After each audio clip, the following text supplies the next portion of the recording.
शहर के थाना महाकाल क्षेत्र अंतर्गत एक 12 साल की बच्ची सोमवार सुबह 10:30 बजे उज्जैन पुलिस को राहगीरों की सूचना पर बेसुध मुरलीपुरा समीप पड़ी मिली थी। बच्ची के शरीर पर खून के धब्बे और उसने फटे कपड़े पहने हुए थे। बच्ची अर्धनग्न अवस्था में तिरुपति ड्रीम्स कॉलोनी के बी ब्लॉक से होते हुए बड़नगर मार्ग की ओर पैदल जाती हुई नजर आई।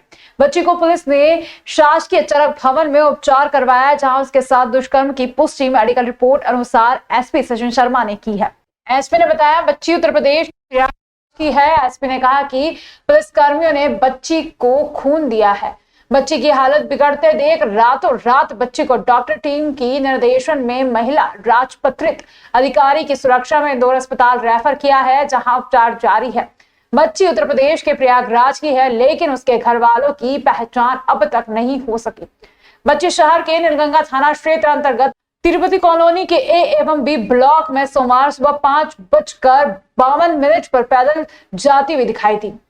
बच्ची मुरलीपुरा क्षेत्र में पहुंची और संभवतः वहां बेसुध होकर गिर पड़ी। पुलिस साइबर क्राइम पूरे मामले की जांच में जुटी हुई है। उज्जैन जिले में महाकाल थाना अंतर्गत एक प्रकरण कायम हुआ है अज्ञात लोगों के विरुद्ध, जिसमें दुष्कर्म की बात सामने आई है, जिसकी पुष्टि मेडिकल के द्वारा की गई है। इसमें बच्ची की हालत नाजुक होने से उसको इंदौर रेफ़र किया गया था और जो भी बेस्ट ट्रीटमेंट है उसको वहाँ पे अवेलेबल कराया गया था। ब्लड की कमी के कारण जब ब्लड की रिक्वायरमेंट थी तो पुलिस वालों ने ही ब्लड भी वहाँ पे दिया है। इसमें एक बड़ी टीम एसआईटी गठित की गई है और लगातार सभी जगह पे इसको हम लोग ट्रैक कर रहे हैं और जनता से भी यही अपील है, किसी को भी इसके बारे में कोई भी जानकारी हो तो पुलिस को तुरंत बताएं। फरियादिया के द्वारा क्योंकि बताया नहीं गया है और अभी तक घटना की जब जानकारी मिली है और उससे पहले तक जो हुआ है उसको हम लोग बैक ट्रैक कर पा रहे हैं। तो घटना कहाँ हुई है, घटनास्थल क्या है, उसकी जांच अभी विवेचना का विषय है, जिसका जल्दी खुलासा किया जाएगा। उम्र कोई वैलिड डॉक्यूमेंट्स नहीं है, पर उसके बाद ही बता पाना ठीक रहेगा। सर अभी तक क्या कुछ कार्रवाई हो चुकी है, क्या कुछ लोगों को ट्रेस किया या इसमें अज्ञात लोगों के विरुद्ध कायमी की गई है। जो प्राथमिक उपचार है वो और इसके बाद जो स्पेशलाइज्ड ट्रीटमेंट है वो दिया गया है और स्पेशल टीम बनाई गई है जो सभी जो भौतिक साक्ष्य हैं, टेक्निकल साक्ष्य हैं, उस पर काम कर रही है और लगातार इसमें प्रयास करके हम लोग जिनके द्वारा भी इस घटना को अंजाम दिया गया जल्दी उन तक पहुंचेंगे। भारतीय जनता पार्टी की 39 उम्मीदवारों की दूसरी सूची जारी होते ही उम्मीदवार आशीर्वाद लेने के लिए देव दर्शन के लिए पहुंच रहे हैं। इसी कड़ी में इंदौर विधानसभा क्रमांक 1 के उम्मीदवार व भारतीय जनता पार्टी के राष्ट्रीय महासचिव कैलाश विजयवर्गीय मंगलवार को महाकाल मंदिर पहुंचे। कैलाश विजयवर्गीय के साथ पत्नी और उनके पुत्र कल्पेश व विधायक आकाश विजयवर्गीय भी मौजूद रहे। यहाँ सभी ने गर्भगृह में पहुंचकर महाकाल का अभिषेक किया। उसके बाद पूजन आरती की। महाकाल मंदिर के पुजारी आशीष शर्मा ने पूजन अर्चन करवाया। मीडिया से चर्चा में कैलाश विजयवर्गीय ने कहा कि अच्छे काम की शुरुआत व महाकाल का आशीर्वाद लेकर करते हैं, इसलिए वे यहाँ आए हैं। पार्टी ने उन्हें नई जिम्मेदारी दी है। भगवान से प्रार्थना की है कि यश कीर्ति बनी रहे और भगवान इतनी शक्ति दे कि वे जनता की सेवा कर सके। पार्टी ने जो निर्णय लिया है उस पर वे पूरी तरह खरा उतरेंगे। इस विधानसभा चुनाव में भारतीय जनता पार्टी 2/3 से ज्यादा अधिक सीटों से जीत हासिल करेगी। उज्जैन केंद्रीय सूक्ष्म लघु और मध्यम उद्यम मंत्री नारायण राणे मंगलवार को उज्जैन स्थित मां महाकाल के दरबार में पहुंचे। इस दौरान मंत्री राणे ने अपनी पत्नी संग नंदी हॉल में बैठकर वंदना की। महाकाल की शरण में पहुंचे केंद्रीय मंत्री नारायण राणे मंगलवार को धर्मपत्नी के साथ मां महाकाल के दरबार में पहुंचे, जहां उन्होंने नंदी हॉल से मां महाकाल का पूजन अर्चन किया। उसके बाद वहां मां महाकाल की भक्ति में ऐसे लीन दिखाई दिए कि उन्होंने न सिर्फ अपने मस्तक पर चंदन लगाया बल्कि हाथ जोड़कर मां महाकाल की वंदना भी की। महाकालेश्वर मंदिर के पुजारी पंडित रमन गुरु ने बताया कि नारायण राणे ने श्री महाकालेश्वर भगवान के दर्शन किए। इस दौरान उनके साथ धर्मपत्नी नीलम एन राणे भी मौजूद थी, जिन्होंने नंदी हॉल से मां महाकाल का पूजन अर्चन अभिषेक किया। इस दौरान श्री महाकालेश्वर प्रबंध समिति द्वारा उनका स्वागत सम्मान भी किया गया। बताया जाता है कि केंद्रीय मंत्री राणे महाराष्ट्र के मुख्यमंत्री भी रह चुके हैं। पहले वह शिवसेना में थे, जिसके बाद कांग्रेस और वर्तमान में भारतीय जनता पार्टी से मंत्री हैं।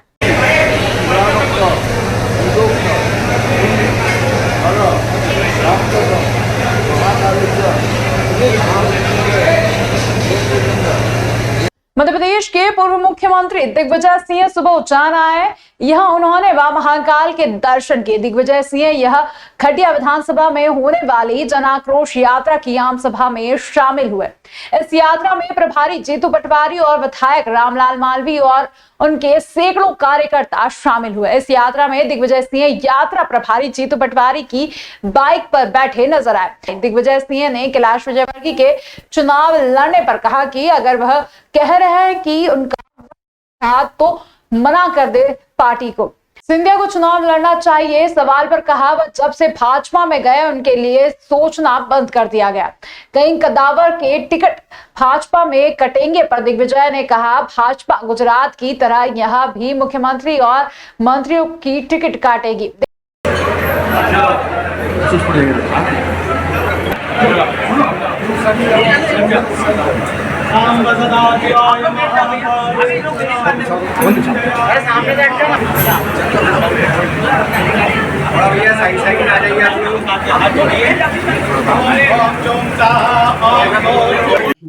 आप सभी को जय महाकाल। मध्य प्रदेश में पिछले 20 साल की सरकार केवल 15 महीने छोड़कर किसी वर्ग के लिए उन्होंने कुछ नहीं किया। अनुसूचित जाति जनजाति की जमीनें छीन ली, उन पर अत्याचार किए, उनके पट्टे कैंसिल कर दिए। जंगल की जमीन पर जो अधिकार था आदिवासियों का, उसको जो पट्टे मिलने थे उसमें उन्होंने अधिकांश लोगों के पट्टे कैंसिल कर दिए। व्यापारियों को लूटा, चंदा वसूली की और जीएसटी के नाम पर परेशान किया गया था। और मैंने आज मुझे कुछ लोगों ने फोन किया कि वो प्रयोग जो गुजरात में किया था कि सारे मिनिस्टर सबके टिकट काट दिए, वो यहां भी प्रयोग हो सकता है। इसका मतलब ये होगा कि मुख्यमंत्री से लेकर जितने मंत्री हैं सबके टिकट भी कर सकते हैं भाजपा के। लेकिन क्या होता हमें कोई फर्क नहीं पड़ता। जनता मन बना चुकी है, कांग्रेस के पक्ष में लहर है। कितना ही वो लोग कर ले, अब लाडली बहना, अरे 19 साल बाद आपको बहना याद आ रही है, लाडली बहना। तब तो क्या करते रहे, लाडली बहना के बच्चों के वो जब बिजली के बिल की वसूली ने लोगों की कुर्की की, तब मामा जी को अपनी भांजियों पर दया नहीं आई, अपनी बहनों के जीजा जी पे दया नहीं आई, उनको जेल भेज दिया। ये फर्जी जो है ना, मैं तुम्हारा मामा, मैं तुम्हारा भैया, ये सब नाटक नौटंकी है। इन्होंने ना भाई की मदद की ना बहना की मदद की। चुनाव और पर्वों को देखते हुए महिदपुर में शांति एवं सुरक्षा व्यवस्था बनाए रखने हेतु अतिरिक्त पुलिस अधीक्षक के मार्गदर्शन में पुलिस प्रशासन ने फ्लैग मार्च निकाला है। इस फ्लैग मार्च में थाना महिदपुर क्षेत्र के आदतन अपराधियों को सख्त हिदायत देने के साथ ही आम जनता से आगामी चुनाव सभी त्योहारों पर्वों को शांतिपूर्ण तरीके से मनाए जाने की अपील की गई। दरअसल शहर में शांतिपूर्वक सौहार्द के वातावरण में चुनाव आगामी त्योहारों को संपन्न कराए जाने हेतु पुलिस अधीक्षक सचिन शर्मा के मार्गदर्शन में अतिरिक्त पुलिस अधीक्षक नितेश भार्गव, अनुविभागीय अधिकारी पुलिस सुनील कुमार बरखड़े, अनुविभागीय अधिकारी पुलिस ब्रजेश श्रीवास्तव, नगर पुलिस अधीक्षक नागदा पिंटू बघेल, तहसीलदार नवीन चंद कुंभाकर, नायब तहसीलदार संतुष्टि पाल, थाना प्रभारी राघवी बल्लाग्राम मई थाने के बल पुलिस लाइन के बल द्वारा महिदपुर क्षेत्र में फ्लैग मार्च मई बल व ड्रिल सामग्री के साथ किया गया। एसपी नितेश भार्गव की फ्लैग मार्च का मुख्य उद्देश्य क्षेत्र से कई प्रकार की शिकायतें प्राप्त होने व विधि व्यवस्थाएं बनाए रखने व विधि व्यवस्थाओं को चुनौती देने वालों पर कड़ी कार्रवाई करने व आगामी चुनावों को शांतिपूर्वक संपन्न कराने हेतु नागरिक अपने आप को सुरक्षित महसूस करे तथा आगामी सभी त्योहार शांति एवं सुरक्षा व्यवस्था बनाए रखना है। जिला स्तर पर पुलिस और प्रशासन के संयुक्त रूप से इसमें चर्चा की गई थी फिर महिदपुर से लगातार कुछ इन्फॉर्मेशन आ रही थी कि कुछ लोगों में जो है अंडरग्राउंड करंट है, कुछ लोग आगे आगामी त्योहारों पर चुनाव को लेकर न्यूसेंस क्रिएट कर सकते हैं। उस पूरी चीज़ का हम लोगों ने आकलन किया, लोकल टीम से बात की, हमारे एसडीएम साहब थे, हमारे एसडीएम साहब थे, नायब तहसीलदार मैडम थे, नायब तहसीलदार साहब थे, सबसे चर्चा करके आकलन करके कुछ लोगों को हमने चिन्हित किया। इनके बारे में स्पष्ट अवगत था कि ये लोग जो है चुनाव को प्रभावित करके न्यूसेंस क्रिएट करने का मैसेज देना चाहते हैं। तो हमारी तरफ से स्पष्ट मैसेज था कि हम लोग किसी भी तरह के न्यूसेंस एलिमेंट को यहाँ पर रखने देंगे। हमारा नगर है, हमारा कस्बा है, चुनाव सुचारू रूप से संपन्न हो, त्यौहार शांतिपूर्ण संपन्न हो। इस क्रम में हमने नाम चिन्हित करके पब्लिकली अनाउंस करवाया था कि ये लोग अगर अब भी सचेत नहीं होते तो इस पर सख्त से कार्रवाई की जाएगी। इसलिए ओपनली पूरे नगर में एक फ्लैग मार्च निकाला गया। जनता जो थी, आम जन, सज्जन जन जो है, उनके मन में निश्चिंता का भाव रहे और अपराधी जो हैं वो दहशत में रहे। कलेक्टर कुमार पुरुषोत्तम द्वारा विभिन्न मामलों में जन सुनवाई की गई, साथ ही समस्त अधिकारियों को निर्देश दिए गए कि जन सुनवाई में आए ऐसे प्रकरण जो बहुत समय से लंबित है उनका अविलंब निराकरण किया जाए। इन प्रकरणों की भी समीक्षा की जाएगी। इसी प्रकार कलेक्टर कुमार पुरुषोत्तम, अपर कलेक्टर मृणाल मीणा, एडीआर एवं अन्य अधिकारियों द्वारा अन्य मामलों में जन सुनवाई की गई।